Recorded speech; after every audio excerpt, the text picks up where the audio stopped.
Hey, what's up, guys? My name's SageToad11. Here to bring you today my Stam Warden build that I've been using.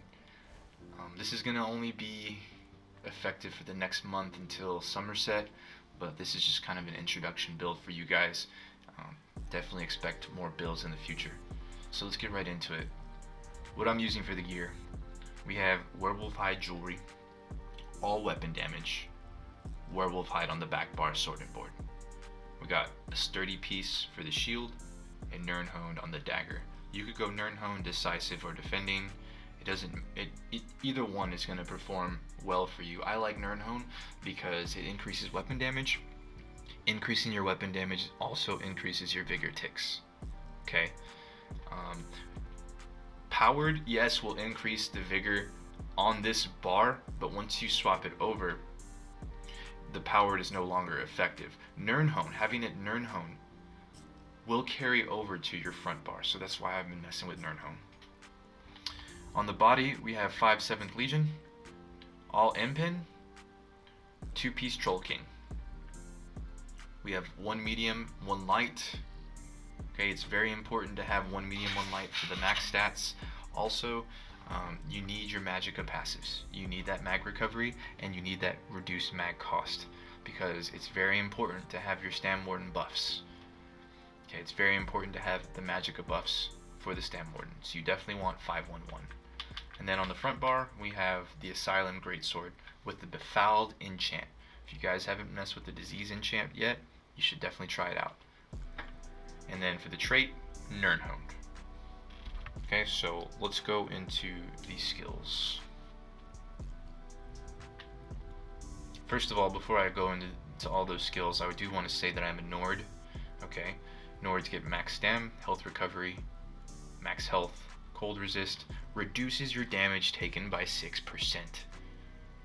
Okay, keep this in mind, reduces your damage taken by 6%. Let's go into the skills. We'll start off with the first skill that I want to highlight. Ice Fortress.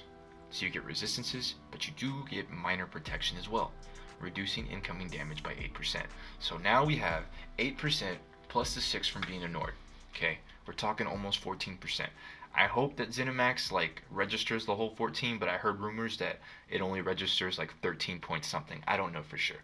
Either way, 13 to 14 reduced damage taken, in my opinion, is OP, and it's been working out for me. Moving on, Shimmering Shield. Resolving Vigor, Soothing Spores. You definitely don't want to use Spores anytime you're above 50% health, okay?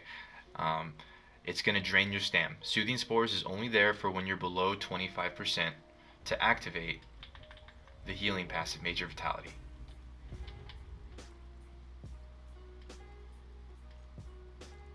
Right there, when healing an ally under 40%. So Soothing Spores is only good for under 40%, so that way you can activate the Major Vitality.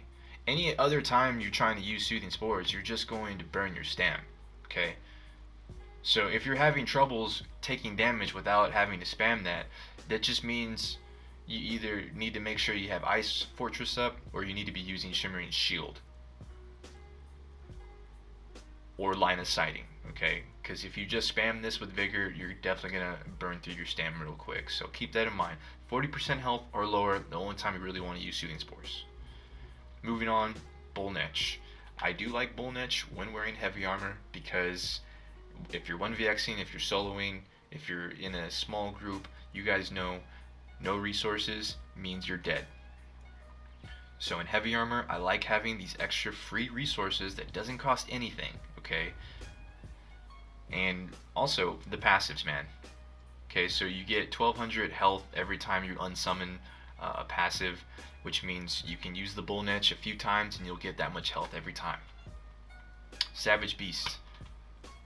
You gain 4 ultimate every 8 seconds. So if you don't want to use resources, right, using the Bullnetch is free and you're going to generate 4 ultimate every 8 seconds. It's good to have. I like it, but you can replace it with something else. This is a flex spot. We got Permafrost on the back bar. This is great for when you're with one other person. It's a great skill to time up with somebody else's ult because everybody around you gets stunned. I think everybody has felt the wrath of permafrost, whether it be from a mag or a stam character. Okay, but if you're gonna go healing ult on the back bar, I really recommend Enchanted Forest. Okay, I hate using my tree ult, but sometimes you just have to. Okay, and it really sucks whenever you see your ult go down to 0 because you just had that ult ready to Dawnbreaker somebody, right? And it's a sad story whenever it goes down to 0. So I use Enchanted Forest. So that way when you use your ultimate, when you use the tree ult, it's not so unforgiving. You're gonna get some ult back as long as you use it on somebody that's low, and you're building up momentum towards your next Dawnbreaker. I highly recommend Enchanted Forest if you're gonna go with that. Front bar, Bird of Prey. Okay, this move is so important for open world. You get Major Expedition, you get Minor Berserk, and you get Stam Recovery too, Major Endurance.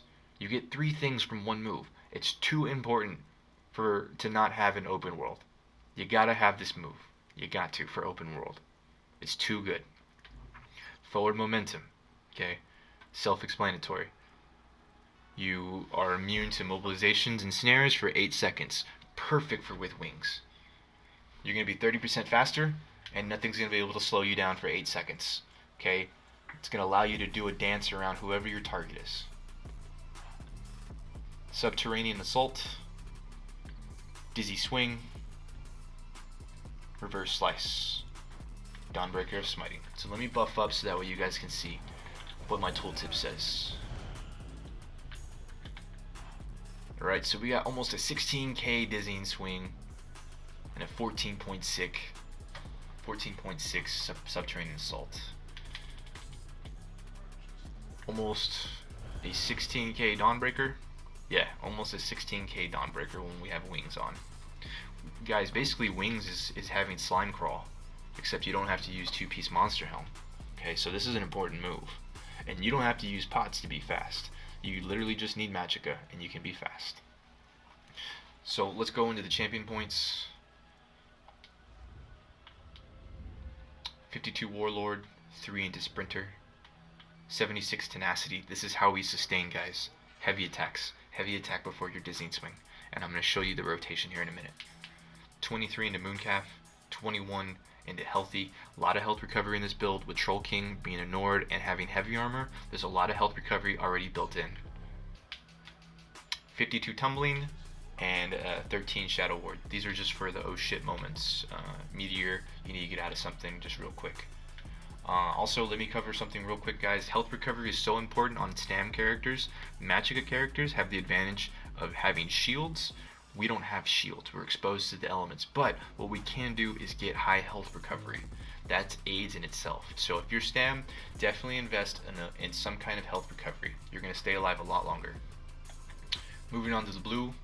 64 into Mighty. I like seeing the 13.01%. It's beautiful. 51 into Piercing. Get that nice 4K physical pin. 52 precise strikes. We don't have high crit. I think our crit is at 27%, but still, when we crit hard. Okay, so it's nice having that high crit. Also, it's nice having some crit vigor. When your vigor crits, it's nice.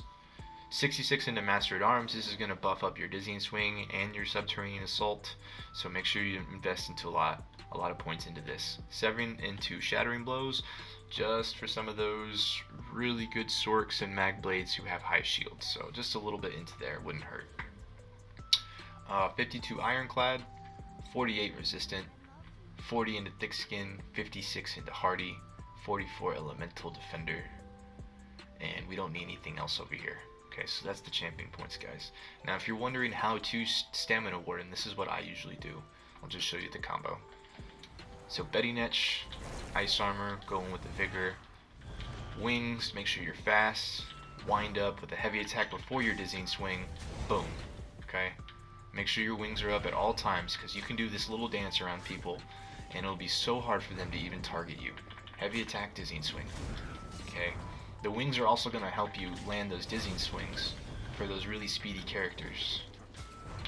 Let me get my ultimate up. So that's basically the combo every time. Heavy attack into the Dizzying Swing. I have Dizzying Swing at L1 to help me animation cancel so that way it's not taking so long. Right, so heavy attack, Dizzying Swing.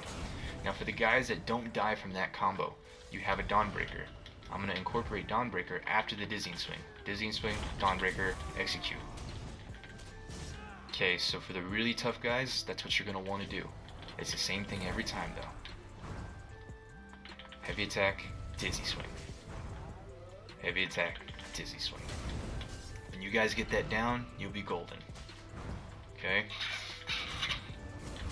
Most people are going to die from that. They'll be ready to execute at that point. So guys, this is my build. It's definitely going to change come Somerset, but this is what I've been rocking for the past, since, I don't know. But it's been effective. It's been working well. Hope you enjoyed this video. Hope this helps some people out. Definitely hit me with a subscribe. Be ready for lots of builds coming out for Somerset, not just for Stam Warden, but for multiple characters. So, thanks for tuning in. My name's SageToad11. Ultimate thing.